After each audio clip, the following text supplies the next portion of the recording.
Cabinet meeting में बड़ा फैसला लिया गया है। अब जो भी घुसपैठिए, जो रोहिंग्या घुसपैठिए हैं, अगर वो एनआरसी के लिए आवेदन नहीं करेंगे तो आधार कार्ड नहीं मिलेगा। ऐसे में जम्मू कश्मीर की अगर बात करें तो अवैध रोहिंग्याओं के खिलाफ लगातार वहां पर अभियान चल रहा है। राजधानी दिल्ली की बात करें तो बांग्लादेशी घुसपैठियों पर कार्रवाई का आदेश एलजी की तरफ से जारी हो चुका है। असम की बात करें तो घुसपैठ रोकने के लिए एनआरसी आधार लिंक जरूरी बताया गया है हेमंता बिस्वा सरकार द्वारा। यानी कि अब धीरे धीरे पूरे देश भर की अगर बात करें तो अलग अलग राज्यों में कदम उठाए जा रहे हैं। जितने भी रोहिंग्या घुसपैठी बांग्लादेशी हैं, इनके खिलाफ सख्ती से कार्रवाई होगी। और ऐसे में दिल्ली से तो इनको बाहर करने का कदम उठाया ही जा चुका है, लेकिन असम में भी कह दिया है कि एनआरसी का आवेदन करना जरूरी है। और इस बीच बड़ी खबर आपको बता रहे हैं, जहां दिल्ली में घुसपैठियों की तलाश लगातार जारी है। एलजी के आदेश के बाद ऑपरेशन चलाया जा रहा है, स्पेशल ऑपरेशन चलाया जा रहा है और 2 महीने तक ऑपरेशन चलाया जाएगा। कालिंदी कुंज में आज बताएं आपको कि पुलिस जांच करेगी। कल भी जांच की गई थी पुलिस की तरफ से, जो आइडेंटिटी कार्ड्स हैं उन्हें वेरीफाई किया गया था। एलजी के आदेश पर दिल्ली पुलिस का यह एक्शन जारी है और 2 महीने तक स्पेशल ड्राइव चलाकर ये एक्शन करने की बात कही गई है। ये एलजी ने लिखा था। और चुनावी मौसम है, ऐसे में घुसपैठियों को लेकर ये एक्शन लगातार किया जा रहा है। जहां ये जानकारी हम आपके सामने रख रहे हैं, एलजी ने लेटर जारी करके ये निर्देश दिया था कि 2 महीने तक स्पेशल ड्राइव चलाया जाए। और स्पेशल ड्राइव अब ये चलाई जा रही है। आज कालिंदी कुंज में एक्शन देखा जाएगा।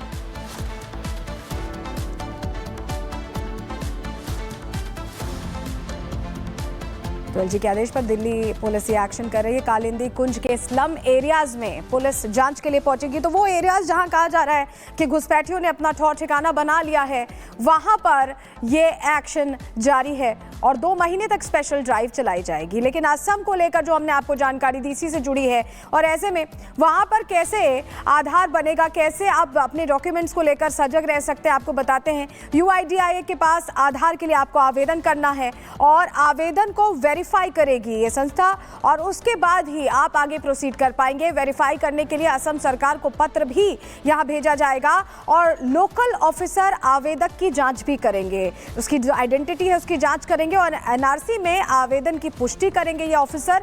और उसके बाद आवेदक या माता पिता के एनआरसी की भी जांच होगी, जिससे लिंक्स खंगाले जा सकें। अगर एनआरसी में आवेदन तो सरकार की मंजूरी है और सरकार की मंजूरी के बाद ही आधार कार्ड अब मिल पाएगा असम में। अगर एनआरसी में आवेदन नहीं है तो आधार को खारिज कर दिया जाएगा। ऐसे में ये वेरिफिकेशन हो जाएगा कि ये लोग यहीं के रहने वाले हैं, इनके जो डॉक्यूमेंट्स हैं वो कितने सही हैं और ये क्लैरिटी आ जाएगी कि ये घुसपैठिए नहीं है।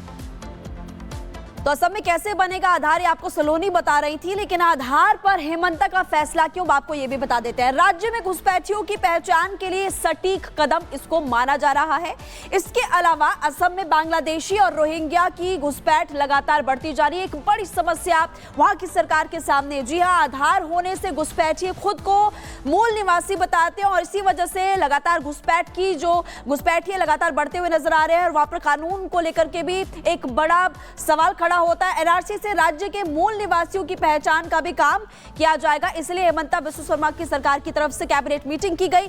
कैबिनेट की मीटिंग के बाद एक बड़ा फैसला यहां पर किया गया है और ये बड़ा फैसला फिलहाल हेमंता बिस्वा शर्मा की तरफ से किया गया और इसको लेकर के बाकायदा प्रेस कॉन्फ्रेंस करके जानकारी भी दी गई थी। और इसलिए हम आपको बता रहे हैं कि आधार पर हेमंता का फैसला क्यों ज्यादा महत्वपूर्ण है।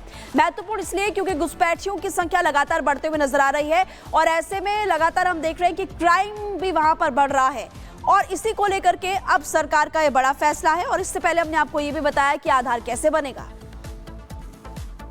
और इसी बीच आपको अगली खबर बता दें, जेपीसी को लेकर वक्फ बोर्ड की मीटिंग हुई और ऐसे में साफ तौर पर ये दिख रहा है कि इस मीटिंग में, इस बैठक में तमाम पहलुओं पर चर्चा हुई। साफ तौर पर दारुल उलूम की अगर बात करें तो उनके भीतर नाराजगी दिख रही है और उनका ये मानना है कि इस बिल को पास होने नहीं देंगे। आखिर क्यों, इस रिपोर्ट में देखिए।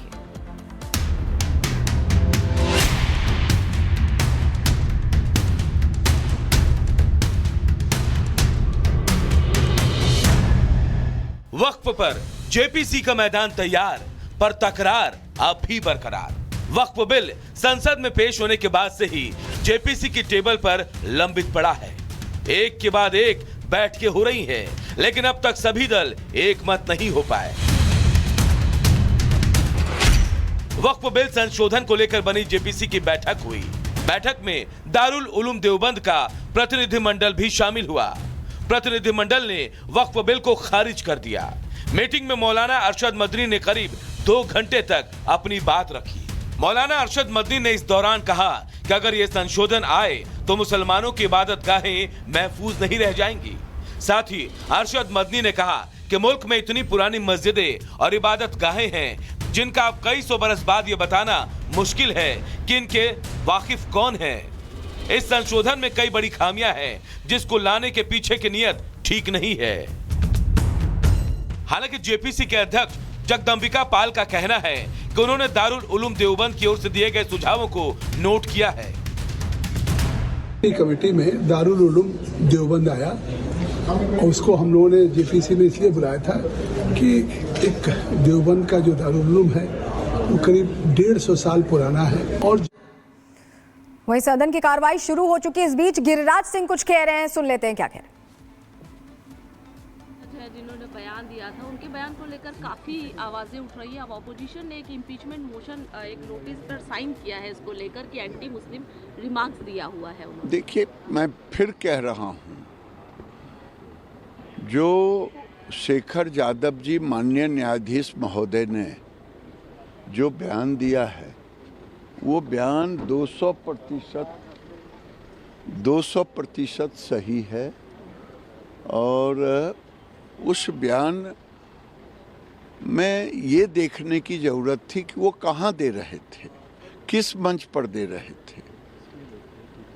वो विश्व हिंदू परिषद के मंच पे दे रहे थे। क्या मैं पैदा लेते ही मंत्री बन गया कि पैदा लिया जिस कौम में,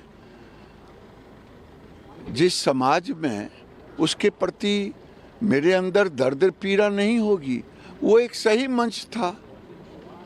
वो पैदा लिए कोई सुप्रीम कोर्ट के जज होते हुए, और वो अगर इजलास पे बोले होते तब बात समझ में आती है। अगर हम मंत्री के पद पर बैठ करके, हमारे सामने ओवैसी आए, पूरे टीम लेकर के आए डिपार्टमेंट में, उनकी बात को सुना, उस पर एग्जीक्यूट कर रहा हूँ। अगर मैं वहाँ कोई बदतमीजी करता तो ये बदतमीजी था। शेखर जादव जी माननीय न्यायाधीश महोदय ने कोई कोर्ट में नहीं ऐसी बात कही है, इसलिए ये टुकड़े टुकड़े गैंग के लोग हैं, वही चेहरे। सर, एक लास्ट अंतिम सवाल, खड़गे जी